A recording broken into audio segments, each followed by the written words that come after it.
Hey guys, welcome back to this coreross channel video. Today we are looking in depth into the brand new servers that are coming very soon in Operation Blood Orchid. So first of all, watch this little clip from the developers talking about the brand new servers, and I'll actually explain what the hell they're talking about. Moving on to our new servers. Paul, where are those new servers? Provide us an update on what's happening with those. Well, Justin, it's no secret that we've been testing the D2 servers on the TTS for a while now, and the results have been quite encouraging. Before, we were running our servers on what is called A1 infrastructure, and the performance was good, but once in a while we had like performance spikes, which for the players resulted in a bit higher latency once in a while and some lag.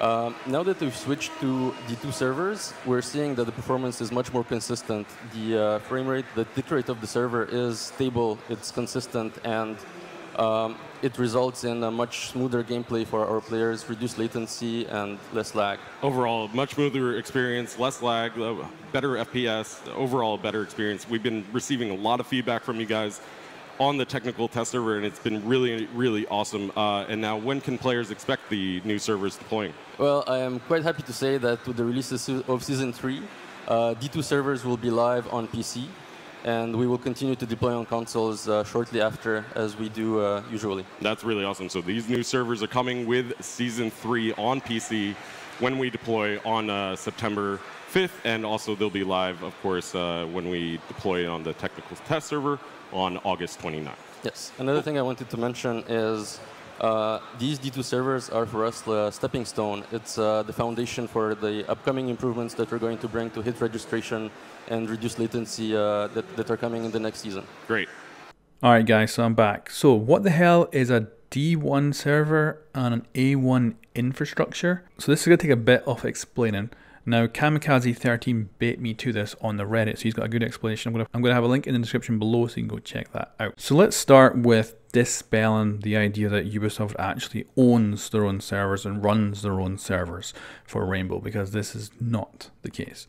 Every big game out there, like every AAA game, everything that has a lot of people playing on it, they do not get hosted on their own servers somewhere hosted by companies like Ubisoft. Instead, Ubisoft go to companies like Microsoft or Amazon and they rent servers. Now, the way this works, and it's very profitable for both Amazon and Microsoft, is because they have the ability to make these big data centers all over the world, and they make money by renting them out. Now, Ubisoft could, if they wanted to, make massive data centers all over the world, but they'd probably go bankrupt really quick because of the cost of running these places. So for instance, Titanfall 2 uses Amazon servers for its dedicated server, and every big game pretty much uses Amazon or Microsoft servers. So Rainbow, they use Microsoft Azure servers, and I think most of Ubisoft games, if not all, use Azure servers as well. But let's talk about the infrastructure and all this. So thankfully I do have a little bit of background in this. I used to work as a graphic designer for an IT company that did like training manuals. So I kind of got to see some of how these stuff actually work. So let's start with the servers that the game is currently running on. These are the A1 servers. They have one core, they have 1.7 gigabytes of RAM and 225 gigabytes of temporary storage. And to run these servers is $0.08 per hour. Now you might be thinking that sounds like the worst server you could possibly get, and it actually almost is. It's the second cheapest option. The A0 is the cheapest option you could possibly get, but this is probably pretty normal for online games, I would think, because you always want to get the cheaper one, because we're going to talk about price later as well.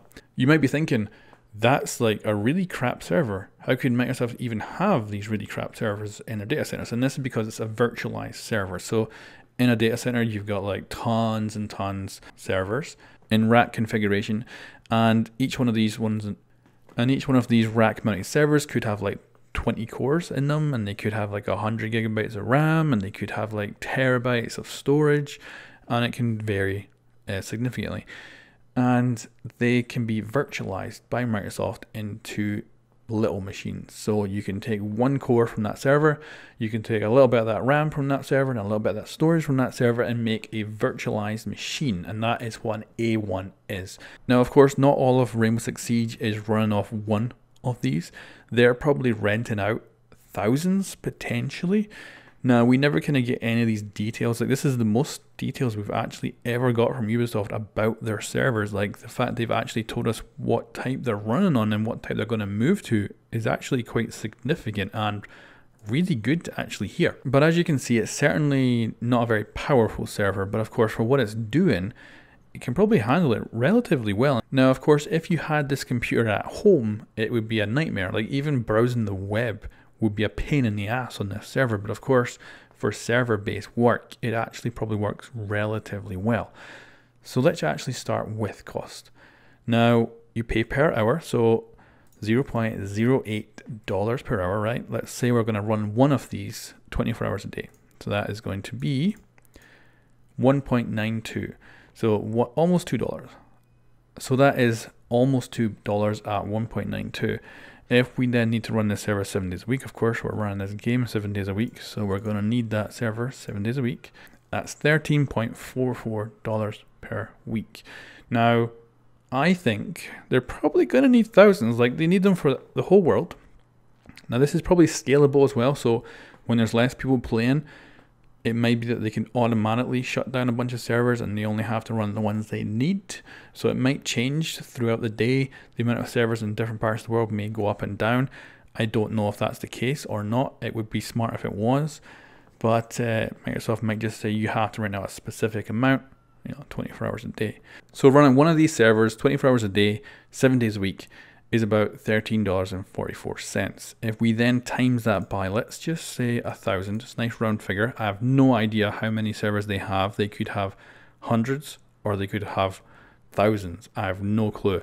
So that would then cost us $13,000 per week to run these servers.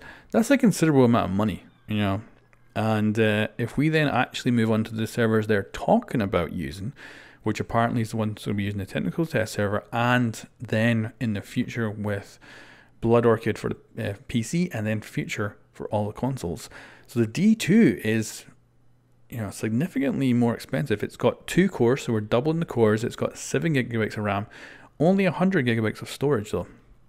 And if we take a look at this, it is $0.28 per hour. So if we times that by 24 hours, that's $6.7 per day.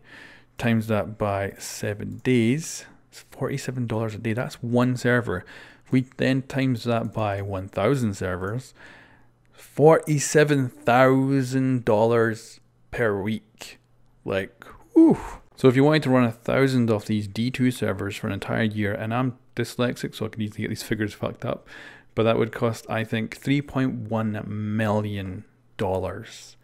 And certainly comparing that to 1,000 A1 servers, the A1 servers are only $691,000 per year. So it's a hell of an investment to jump up to a significantly higher priced server for sure. Now, because these servers are more powerful, it might actually be that you rent out less than you did for the A1s.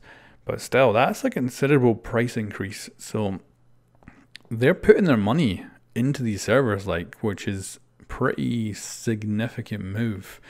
And will certainly eat into their profits for sure. Because you're running these things 24/7, 7 days a week, 365 days of the year.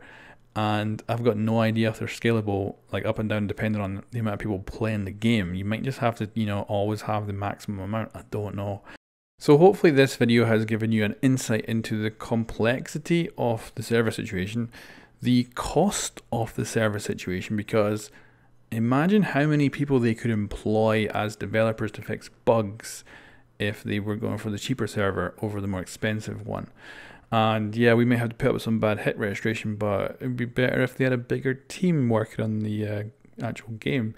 So it must be really hard to kind of work out the finances for this on their end, to get the software correct on the servers, to get the right amount of servers, the right type of servers, test it all, figure it all out. And obviously, you know, we can see from the roadmap for Operation Health, servers were the very first thing, and they, you know, we haven't got them yet. We're going to get them in the next season. So they missed that mark by a big long shot, but I can totally understand why, because freaking complicated and expensive and just a crazy thing to kind of figure out. But anyway, guys, I hope this kind of explains more about the server situation.